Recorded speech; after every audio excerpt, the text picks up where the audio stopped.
Okey. Inilah kisah sapi betina Bani Israel. Ingat tak pakcik tua ni siapa? Tahu. Dia pakcik ni siapa? Orang kaya. Pakcik ni siapa? Orang kaya. Dia orang yang kaya. Jadi dia kaya, tapi apa dia yang dekat gambar ni, dua anak ni siapa? Orang miskin. Ha? Orang miskin. Orang miskin. Yelah, dia miskin tapi ponakan. Dia punya anak saudara. Keponakan maksudnya anak saudara dua ni. Jadi anak saudara ni dua miskin. Dia punya pakcik dia Miskin. kaya. Tapi Sombong. kenapa dia tak bagi duit pada anak-anak dua ni? Tak ada sombong. Bila dia sombong kan. Jadi akhirnya apa jadi? Ingat tak apa jadi? Jumpa Nabi Musa. Dia kaya lepas tu terus jumpa Nabi Musa. Bukan, dia fikir kematian dia. Dia fikirkan, dia nak cuba fikir bilalah dia punya pakcik dia anak mati. Nasib baik Kan? pakcik tu dah umur panjang. Jadi bila dia orang fikir kalau pakcik ni mati, bolehlah dia orang ambil harta dia masa lepas mati. Lepas tu dia malam-malam syaitan bisik. Syaitan bisik malam-malam kata, kalau kamu bunuh dia, bolehlah kau ambil semua duit dia. Bolehlah kau ambil semua duit dia. Lepas tu boleh buat macam-macam kan. Boleh buat macam-macam dengan duit tu. Akhirnya apa budak tu buat?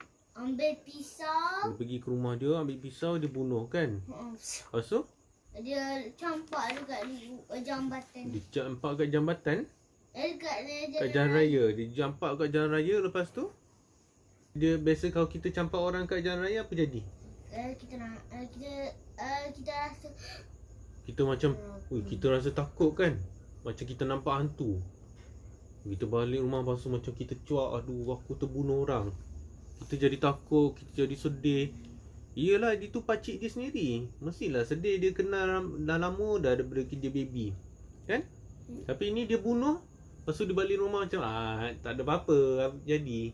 Jadi esok hari apa jadi? dia buat-buat nangis. Dia buat-buat nangis macam, pakcik aku meninggal lah. Siapa bunuh ni, siapa? Dia buat-buat lah macam dia tak salah. Orang pun tak terfikir lah juga dia yang bunuh kan. Yalah, dia orang fikir, anak saudara, takkan anak saudara nak bunuh pakcik sendiri kan? Takkanlah anak saudara tak sayang. Rupanya anak saudara tu, walaupun sayang ke tak sayang, dia sebenarnya nak harta juga. Jadi Dia tak apa? bagi sebab dia tak bagi. Jadi apa pengajarannya? Kita jangan kedekut. Yang sombong. Betul tak? Yang sombong. Kalau kita ada duit, kan, ada lebih tu, kita share lah bagi orang. Kalau kita Janganlah bagi satu sen je.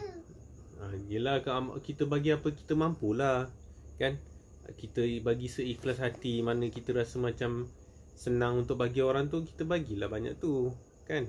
Kalau kita macam miskin tapi kita rasa macam boleh bagi RM1 kat orang, bagilah. Kan? Biar kita ada sifat apa? Sifat sayang. Itu silaturahim. Kita bagi pada orang duit, kita bagi pada adik-beradik, kita bagi pada siapa lagi? Apa jadi lepas dia bunuh tu? Dia jumpa Dia buat dia mula-mula dia dah lepas dicampak pakcik dia ke jalan raya, dia balik rumah, dia buat tak tahu je kan. Esok hari dia buat macam dia tak bunuh. Dia buat macam dia nangis. So orang pun pelik. Siapa yang bunuh? Siapa agaknya yang bunuh ni? Takkan anak saudara. Dia orang pun cari betul-betul siapa yang bunuh. Tak ada siapa yang tahu lagi. Jadi apa dia orang buat? Nabi Musa. Baru dia orang jumpa Nabi Nabi Musa. Musa. Dia cari Nabi Musa sebab apa? Biar dia selesaikan. Dia orang harapkan Nabi Musa yang boleh Selesaikan. dapatkan wahyu. Dapat selesaikan siapa yang bunuh. Sebenarnya Allah bagi tahu kat Nabi Musa terangkan dekat orang. Tapi dengan syarat Allah suruh apa? Dekat sini apa yang Allah suruh dekat sini? Musa mendapatkan wahyu dari Rabbnya bahawa Allah memerintahkan mereka untuk menyembelihi sapi betina. Kan? Jadi apa dalam fikiran orang-orang yang orang-orang yang dekat sini, yang ahli-ahli keluarga Nabi Musa dengan dia punya saudara mara semua, kan? Apa dia orang fikir? Dia kata tolong selesaikan masalah siapa yang bunuh ni, tiba-tiba dia suruh kita pergi sembelih Sapi betina. sapi betina. Mana sapi betina dia? Tak, cuba fikirkan. Abi suruh Asima minta Abi tolong lukis kartun. Kan? Tiba-tiba Abi kata, kau nak lukis kartun, tolong buang sampah. Kenapa buang sampah pula tiba-tiba kita suruh lukis kartun je? Tak, Abi suruh buang sampah je. Dia pun fikir macam tu. Kenapa tiba-tiba kena sembelih sapi betina? Kita suruh selesaikan masalah, tiba-tiba suruh sembelih sapi betina. Peliklah. Dia pun rasa macam Nabi Musa ni macam peli je, macam tak nak tolong je. Kan? Dekat sini dia cakap apa? Mereka heran dan terkejut atas apa yang dikatakan serta menyangka bahawa Nabi Musa alaihi salatu wassalam mengejek mereka. Sini. Diorang ingat Nabi Musa mengejek mereka sebab Nabi Musa suruh diorang cari sapi betina. Kan? Orang suruh cari pembunuh. Nabi Musa suruh cari sapi betina balik pula. Dia ingat dia mengejek lah, macam buat lawak, ejek. Tahu ejek? Dia ingat ejek, Nabi Musa saja ejek. Pasal apa Nabi Musa jawab? Kata, dia kata, kau ni ejek-ejek kita ke kita suruh cari pembunuh? Pula suruh kita cari sapi betina. Apa ni tiba-tiba kau ejek ke? Buat lawak ke? Pasal apa Nabi Musa jawab? Dia jawab, Nabi Musa alaihi salam berkata pada mereka, bagaimana mungkin aku akan mengejek keluarga serta kaumku? Faham tak apa dia cakap tu? Dia kata, takkanlah aku nak ejek keluarga aku sendiri. Kalau orang-orang yang kita tak kenal mungkinlah kita ejek. Tapi ini kawan-kawan kita sendiri, kaumku sendiri, keluarga aku sendiri, takkan kita nak ejek. Kan? Hafiz Asimah ejek Umi tak? Mana ada ejek kan? Mesti hormat. Takkan dia sesama kaum dia, sesama dia punya saudara mara ahli keluarga dia nak ejek. Itu keluarga Nabi Musa. Kata, yelah memanglah bunyi macam tak patut. Tapi itu Allah yang suruh. Allah yang suruh cari sapi betina, bukan Nabi Musa yang asalnya yang suruh. Untuk sapi betina tu untuk Sebab sekarang ni kita minta dia orang sebenarnya minta daripada Allah untuk selesaikan masalah. Kan? Jadi dia orang kenalah dengar dan taat perintah Allah. Dan perintah Allah apa? Untuk cari sapi betina.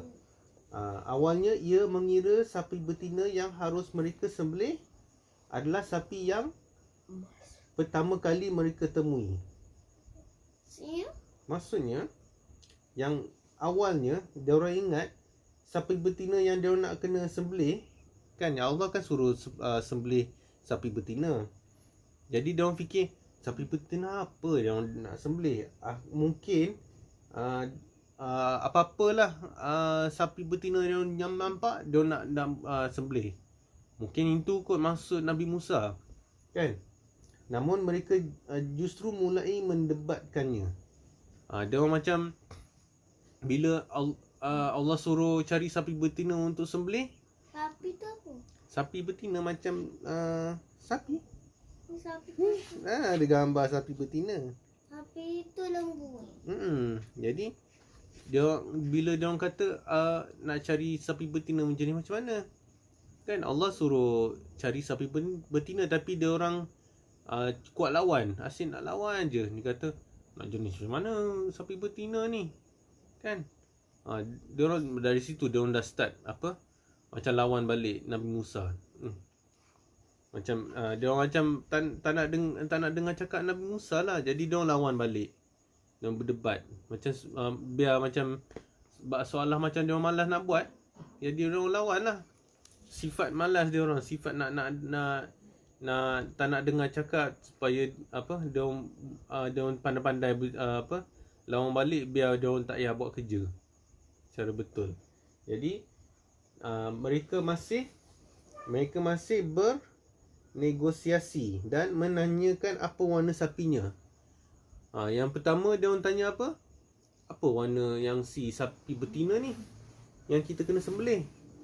Sekarang ni apa dia orang tengah cari sekarang? Sapi betina. Tapi yang kaum Nabi Musa dia orang mula-mula dia orang lawan balik. Dia orang kata nak sapi betina, tapi sapi betina jenis apa? Warna apa? Kan? Dia orang melawan balik lah. Dia kata, lah Allah suruh cari sapi betina untuk sembelih. Carilah apa-apa sapi betina, asalkan sapi betina. Dia orang pun kata, yelah tapi nak warna apa? Dia orang nak lawan balik. Lepas tu apa jadi? Hafiz? Lepas tu apa jadi? Bila dia orang tanya warna apa nak kena cari? Warna emas.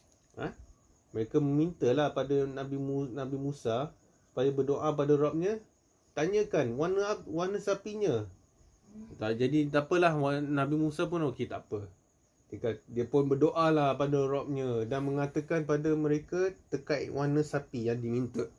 Jadi dia minta Nabi Musa, tolong tanya Allah warna apa. Tanya je Allah. Lepas tu Nabi Musa, yalah aku tanyalah. Jadi Nabi Musa pun pergi doa lah betul-betul kepada Allah. Ya Allah, dia nak warna apa untuk disembelih sapi betina tu. Lepas tu bila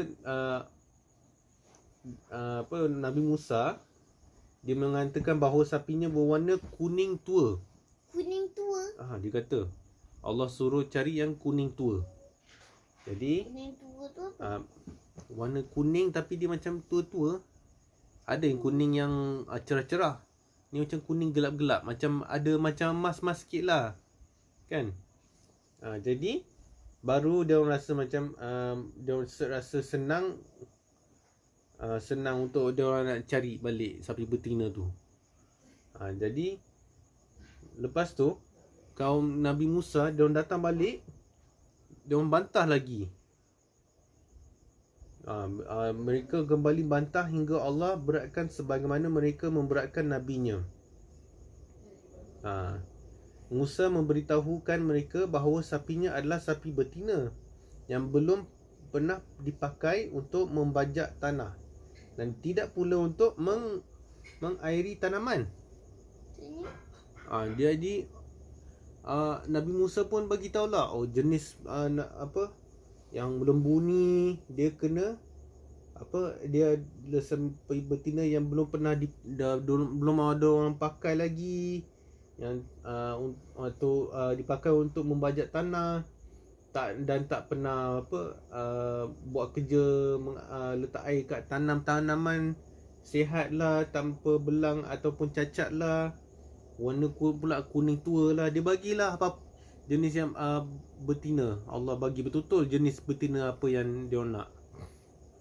Jadi mereka pun barulah mulai mencari sapi betina dengan sifat dan ciri khusus tersebut hingga mereka mendapatkan milik seorang yang yatim. Mereka pun membeli dan menyembelihnya. Jadi yang Allah suruh cari sapi betina tu, mula-mula Allah kata apa? Allah kata cari sapi betina untuk sembelih. Dah. Apa-apa sapi betina pun boleh. Tapi dia nak gaduh gak, dia kata nak tahu gak warna apa, nak tahu gak warna apa. Tak cukup dia nak tahu warna dia, nak jenis apa dia, dia boleh yang jenis yang dah pakai ke, yang belum pakai ke. Dia nak betul-betul, dia sebenarnya nak lawan je sebenarnya. Kan? Jadi apa yang jadi? Allah bagi tahu apa jenis lembu apa yang dia patut cari. Jadi dia orang yang jadi susah lagi. benda patut jadi senang tapi jadi lagi susah. Jadi diorang cari, cari sampai jumpa ada budak anak yatim ni yang dia cakap ni.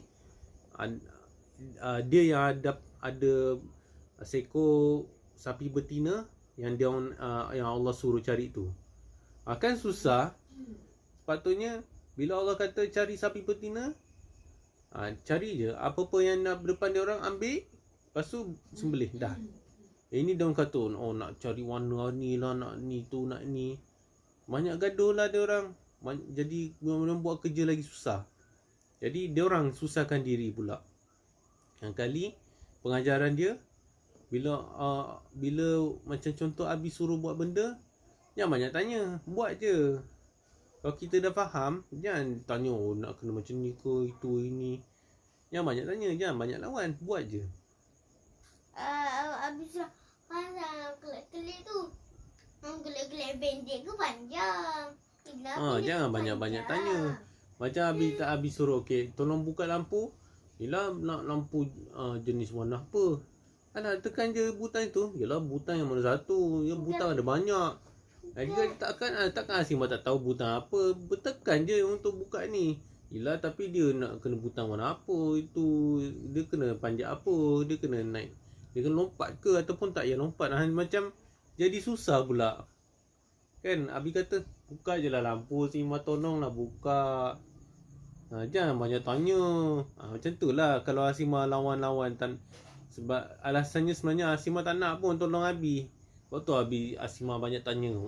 Yelah nak tekan jen butang mana, nak buat apa, dia kena lompat ke, dia kena diri ke, kena duduk ke. Kan? Kenapa bagi cerita? Jadi macam tu lah kisah dia kaum kaum Nabi kaum Nabi Musa alaihi salam. Dia orang buat susah pada diri sendiri kan Asimah. Patut nak sembelih senang je kan? Bukan cari je apa lepas tu sembelih. Ni dia terus terus dia jadi lagi susah pula. Dia bertanya warna apalah, jenis lembu apa. Makin susah. Macam Abi suruh buka lampu. Kan takkan susah sangat nak buka kan. Ni tanya Abi balik. Habis tu nak tekan butang mana Abi? Nak pakai baju apa untuk tekan? Tekan je lah Asimah. Janganlah banyak lawan. Kan? Okay. Jadi pada akhirnya Bani Israel menyaksikan mukjizat Nabi Musa alaihi salam. Apa mukjizat Nabi Musa alaihi salam? Hafiz? Apa mukjizat Nabi Musa time tu? Sapi betina. Dah, itu bukan mukjizat Nabi Musa. Mukjizat dia adalah Allah bagi Nabi Musa untuk menghidupkan orang yang mati. Siapa yang orang mati tadi? Yang mati siapa? Yang dari atuk tu. Atuk ni yang mati kan? Jadi apa mukjizat yang Nabi Musa buat tu? Nabi Musa menghidupkan balik pakcik ni. Kan Hafiz? Kenapa dihidupkan balik? Nanti anak Yelah bila dia hidupkan balik, dia orang dapat tahulah siapa yang bunuh. Kan jadi betul Nabi Musa AS bila dia bangkit bagi dia hidup balik, dia pun bangun balik. Orang tanya, kau hidup balik, bukan kau kena bunuh? Habis tu siapa yang bunuh kau? Kata, tu anak saudara dia yang bunuh. Itulah. Kenapa dia tahu? Yelah sebab dia kena bunuh. Mestilah. Kan dia tengah tidur. Yelah tapi kalau orang bunuh kita sempatlah tengok siapa yang bunuh kita. Itu mukjizat Nabi Musa AS. Allah bagi dia mukjizat untuk hidupkan orang yang dah mati. Itu kisahnya. Jadi hilanglah sudah masalah yang mereka bingungkan selama ini akibat penentangan dan sikap membantah mereka. Okay, kita sambung esok hari. Kita ulang balik cerita biar Abang Hafiz boleh dengar sekali. Tahu? Esok kita ulang lagi boleh? Biar Abang Hafiz. Okay? Esok kita sambung balik kisah. Kita ulang balik biar Abang Hafiz boleh dengar. Basket ni.